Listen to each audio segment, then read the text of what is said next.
आप सब मेरे ऑनलाइन बहन भाइयों को एक बार फिर से जय मसीह की। परमेश्वर के अनुग्रह और दया से उसने हमें जीवित रखा, सही सलामत रखा, एक बार फिर से मिलने का मौका दिया, उसका धन्यवाद करेंगे।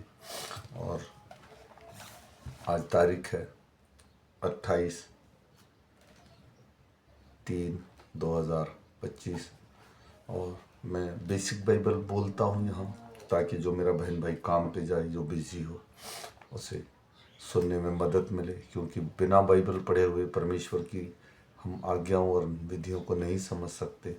तो इसलिए जो 365 दिन मुझे फॉलो करेगा वो पूरी की पूरी बाइबल को कंप्लीट कर लेगा। और आज हम सुबह का वचन पढ़ेंगे। हम पढ़ेंगे लूका की पुस्तक में उसका 4 अध्याय का 31 वचन से लेके और 44 वचन तक। और इसके पढ़े और सुने जाने पर प्रभु की आशीष हो। फिर वह गलील के कफरनहूम नगर को गया और वहाँ सबत के दिन लोगों को उपदेश दे रहा था। तो वे उसे उपदेश से चकित हो गए, क्योंकि उसका वचन अधिकार सहित था। आराधनालय में एक मनुष्य था जिसमें दुष्ट आत्मा थी। वह ऊंचे स्वर से चिल्ला उठा, हे यीशु नासरी, हमें तुझसे क्या काम? क्या तू हमें नष्ट करने आया है? मैं तुझे जानता हूँ, तू कौन है।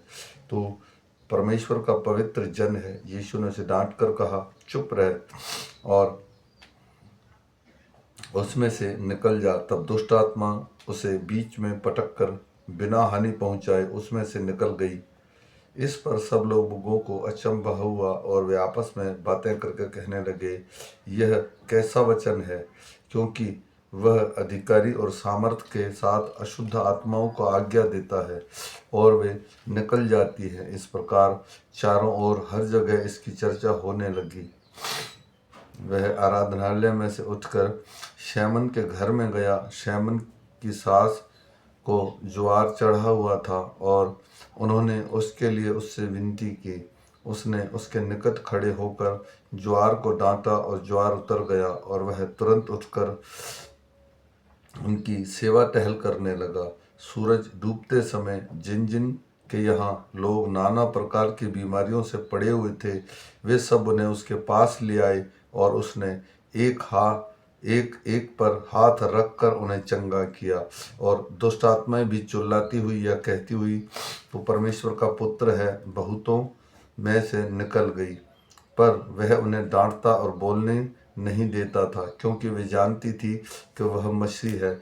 जब दिन हुआ तो वह निकलकर एक सुनसान जगह में गया और भीड़ की भीड़ उसे ढूंढती हुई उसके पास आई और उसे रोकने लगी कि वह उनके पास से न जाए। परंतु उसने उनसे कहा, मुझे अन्य नगरों में भी परमेश्वर के राज्य का सुसमाचार सुनाना अवश्य है, क्योंकि मैं इसी के लिए भेजा गया हूँ। और वह गलील के आराधनालयों में प्रचार करता रहा। आमीन। मेरे भाई और बहनों, यह हमारा छोटा सा वचन है जो आज सुबह का है। यह हमारे हृदय और मनों में काम करे, दिन भर हमारी अगुवाई करे। इसीलिए मैं विश्वास करता हूँ कि जो मेरा बहन भाई इसको सुने, वो एक दूसरे को आप शेयर कीजिए, ताकि ये वचन प्रत्येक हृदय में बोया जा सके, ताकि ये वचन प्रत्येक उस व्यक्ति तक पहुँचे जिसको इसकी ज़रूरत है। तो बाइबल एक ऐसी पुस्तक है जिसके पढ़े और सुने दोनों जाने पर आशीष होती है। और मैं आशा करता हूँ कि जितने भी लोग जीवित परमेश्वर को जानना चाहते हैं, वो सब लोग बाइबल पढ़ें या बाइबल सुने, क्योंकि बिना बाइबल पढ़े और सुने हम जीवित परमेश्वर को कभी भी नहीं जान सकते। हम फिर मिलेंगे शाम के वचन के साथ। तब मेरे सब बहन भाइयों को जय मसीह।